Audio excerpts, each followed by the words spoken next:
Hello, everyone. Thank you for coming to a talk about food right before lunch. That's very brave.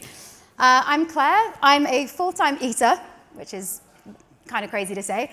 I'm known as the Little London Vegan on social media.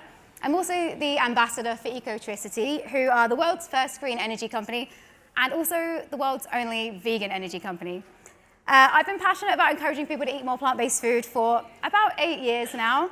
But more recently, my work with Ecotricity has taught me about sustainability in the music industry at festivals like Glastonbury and arenas like the O2 Arena. So it feels very apt that I'm here today with Petra Daniëls, who is a food curator for big events in Belgium like Paradise City, which is a world-leading sustainable music festival in a nature reserve with a medieval castle, which sounds unreal, and I'm definitely gunning for an invite to that. Petra specializes in the journey towards a sustainable food future, and she happens to be very good at what she does, earning festival awards like the most sustainable festival in the world and a Greener Futures Outstanding Certificate for the past 6 years. Today, Petra is going to tell us all about the evolution of festival food, the reason it's needed, the research that leads to her decisions, and the challenge of making sustainability the headline act. I'm technically a moderator, but this is Petra's thing. I'm going to be chilling at the side, and then I'll have some questions after, and we'll open up for questions from the audience too. So over to you, Petra. Thank you, Claire.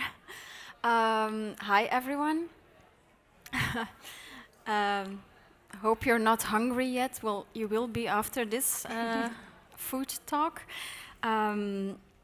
So I'm Petra, and for the past decade, I've been responsible for feeding thousands of happy, partying, and sometimes herbally enhanced people at festivals.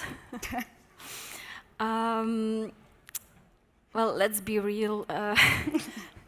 This is, or was, I hope was, but still is sometimes, the reality of festival food, a greasy mess. And at 2 p.m. you have this protein panic, and the only thing you can get is a cold slice of pizza or an unidentifiable meat burger.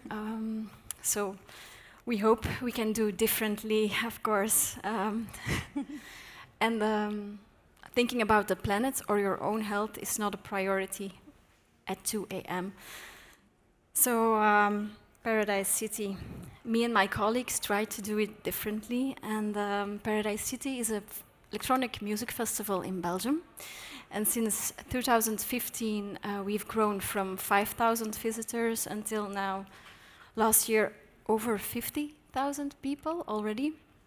And sustainability has been very important for us from the beginning. We've been awarded with several AGF awards, so that's really nice. 6 times the 4-star rating. Also, the big jackpot in 2024. It's the International Greener Festival Award. And then you have me awkwardly posing with our Greener Catering Award. And I suppose that's why you're here, because I want to share with you some good food practices, sustainable food practices, all backed up with some academic studies. So just to introduce ourselves, Paradise City has been, it now is a festival group of 5 festivals already. Paradise City in Belgium, you have Doel and Jazz Middelheim in Belgium, and you have Le Touquet Music Beach in France and Paradise Garden in Austria. And all of these have a different food approach. Paradise City is fully plant-based. Paradise Garden is fully vegetarian, and the other ones still have meat, so we take baby steps, and that's key throughout my talk today. I'll take you with me on this journey. So Paradise City, fully plant-based. That didn't happen overnight, of course. It took me a lot of studying, also scientific research, courses, and trial and error throughout the years. Even my own team needed some persuading sometimes, because you're still a business as a festival, and you have to convince people that you can still make money while going plant-based, while doing the sustainable thing. So Paradise City is the top of the class of our little group of festivals, and even there we took some baby steps. You can see we started mostly vegetarian, and then we went fully plant-based last year. I'll take you with me on the journey. For example, where you start by choosing food vendors, caterers. First of all, I go and talk to them, visit them in their own kitchen, see how they work. And yes, I can taste everything up front. That's the fun part of my job. Secondly, I don't look for vegan chefs. I just look for good chefs. A good chef can work with any ingredient. I go into dialogue with them, work on them, on the menu with them. So it's important that they are just good chefs. And then the word vegan, we don't use it. I don't know how it's here, but in Belgium, it's a really ugly word. There's still a lot of stigma around it Yeah. here as well. Yeah. It's like putting everything into a niche corner. It's really, drastic. So we use the name plant-based in our official communication, for example, a website, and on-site, we just don't mention it at all. We just normalize the good food for what it is. Yeah. And key in this is actually the naming of the dishes. So we try to name them creatively. For example, don't use the word veggie, vegan. We have these examples. A veggie lasagna is way sexier when it's called a field-grown lasagna al forno, so everybody wants it. Or this vegan burger with soy mayo, just call it like a rich burger with chef sauce, and it's the best-selling item on the list. Clever. It also has a positive impact, of course. We calculate our food's carbon footprint, and we use Climato, the Climato app, to do so. It's really helpful, so I let all the caterers input their own data, and I check it afterwards. And we reduced our carbon footprint dramatically, actually, by going fully plant-based. Even when we were mostly vegetarian, it was not that big of a carbon footprint if you compare it to a meat burger that's like 3 to 4 kilograms per meal. So we did better, and that's really nice. We've been doing this for a few years, and since last year we have an academic study to back it up. So it's really nice to know that it has meaning. And we work together with KDG University of Antwerp, and they performed a study on site to just check the eating behavior of people. Really important. Up front, I also checked that they didn't mention that the food on site was plant-based, so nobody was biased up front. So this. Please go and check out their full report. It's really interesting, but I'll just highlight some stuff from Paradise City. For example, the most important for visitors is, of course, that it tastes good, that it's fairly priced, and that people don't have to wait too long, no queuing, and that they recognize the food, that it's attractive. Most of the people consider themselves as, well, I eat everything, and almost nobody actually 0% is wild. They were vegan, but that's what we sell them, actually, they didn't know. And this is really funny, because half of the people recognized what they were eating, and then 8% were really convinced they ate meat. So. And this one is most important for me. That was the score on how they liked it. So you can go fully plant-based without shouting about it, and they will enjoy it. So it's really nice. okay, you can say, Petra, nice stuff in theory, and if you start with a blank canvas, but what if you have an existing festival? Going fully plant-based would be too much of a change for some people. But we do also have some festivals where we serve meat, and there we just try to give the plant-based options a high, well, we put it first. Let me take you there. For example, our Jazz Middelheim Festival. These are the food guidelines that every caterer gets. First of all, the naming is key. Again, we don't use the words veggie, vegan.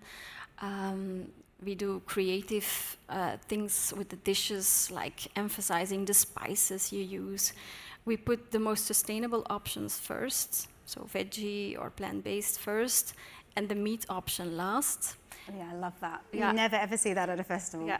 Also, the meat option has to be the most expensive one. Yeah, we nudge people into choosing the most sustainable options.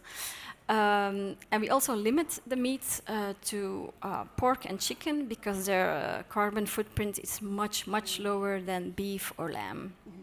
And it works because we see it in our sales that all the dishes sell equally.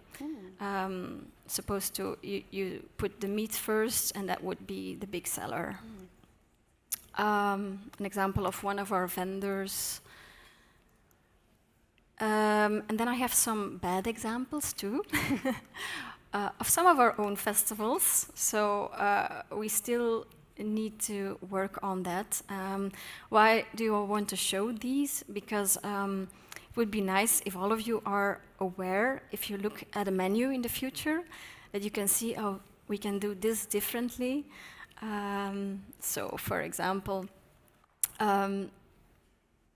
what's good, I hope I'm not in front of it, that the plant-based and vegetarian options are cheaper, so that's good. But it's, for example, there, it's put at the bottom. It's like, oh, if you really have to, then but choose the meat first, so that's not very nice. Also here, the vegetarian option is last on the menu, so it should be put up above. Here the same, you have the meat option first, and then you have two really nice, by the way, plant-based options.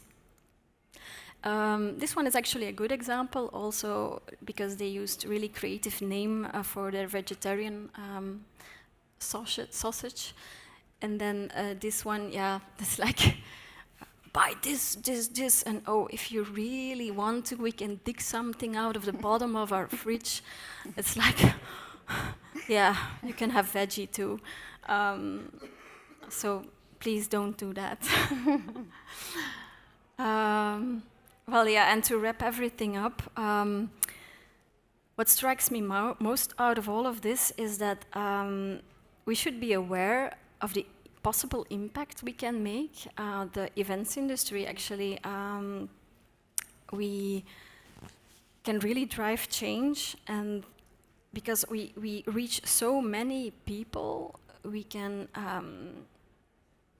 get the plant-based food to them in a positive way. Not focusing on it, but just as a normal option for choosing a meal. Yeah. And yeah, that's about the study. Well, the research shows when people love the food, they naturally make the most sustainable choice, and how you present it matters most. And don't label the plant-based options as alternative, but just make it a normal, tasty option on the menu. And that's it, actually. Thank you so much, Petra. This is so refreshing. I feel like so many conversations around sustainability happen with no mention of food, even though the impact of the animal agriculture industry is insane when you look at it. I know we only have 4 minutes left, so I wanted to ask you a couple of quick questions, and then hopefully we can get to a couple of other people as well. When we think about food sustainability, I think obviously the first thing we think about is ingredients, but obviously at a festival, you're dealing with the cutlery and the packaging waste. Can you tell us a bit more about how waste at festivals from meals that people don't finishing has an impact as well as food. Yeah, so you first have the food waste. We try to give all the vendors a correct update every day on how much people we expect on site, so they don't bring too much food. They also have the possibility to resupply if it's like, wow, a lot of people at the same time. We have reusable plates with a warranty, just like the cup system. We have a plate system too. And after the festival, there's a possibility, the unsold food to donate. We have this Goodwill that comes and collect it. Amazing. So, yeah, I feel like that would make quite a big difference with all the people at a festival. Yeah. So I went through a Billie Eilish concert at the O2 last year at the O2 Arena, and what really impressed me was that not only was all of the food on sale vegan, plant-based, sorry, but also all of the staff, all of the artists, everyone backstage also ate plant-based. Is that something that you implement, say, for your different campsites, so VIP, glamping, all the different areas you have? Is that something you do as well? Yeah, Paradise City, I think it's really important not to do it front stage only, but everybody has to follow. So it's the same for camping. Camping breakfast is fully plant-based. Crew catering is our inner bloom, that's our VIP, but we don't call it VIP. They also have this high-end plant-based dining. Yeah, artist catering too. So it's the same for everyone. Yeah. Love that. I feel like you guys are really leading the way. I know this is a little bit rushed, but does anyone have any questions for Petra about the festival or any of the dishes or? Oh, one over here, yeah. Can you hear me? Hello? There we go. Yeah. Okay. Hi, thank you. Great talk. I work at an arena in Manchester called Cult Live. We've dabbled with fully plant-based and had some success, but obviously that's generally when it's artist-driven. But I'd love to know what works best for you. Is it the burgers still? Is it still like burgers, pizzas, chips, hot dogs? Is it the same food that we sell every day that still works when it's converted into plant-based, or have you managed to be more experimental in the menu styles as well as the options you're giving? Yeah, obviously the burgers, the fries, that's what sells best. We have around 20 food trucks front stage, and I try to have them all like that they're unique in their menu. But for burgers and for fries, we have 2 of them. And next to that, you can also make more healthy choices like poke bowls or curries. So I always try to have a big variety, but you still see, of course, that the typical street food, sells best. Yeah. Anyone else? Okay, well, perfect timing. Petra, thank you so much, and yeah, I hope to come to your festival and eat your food very soon. Thank you.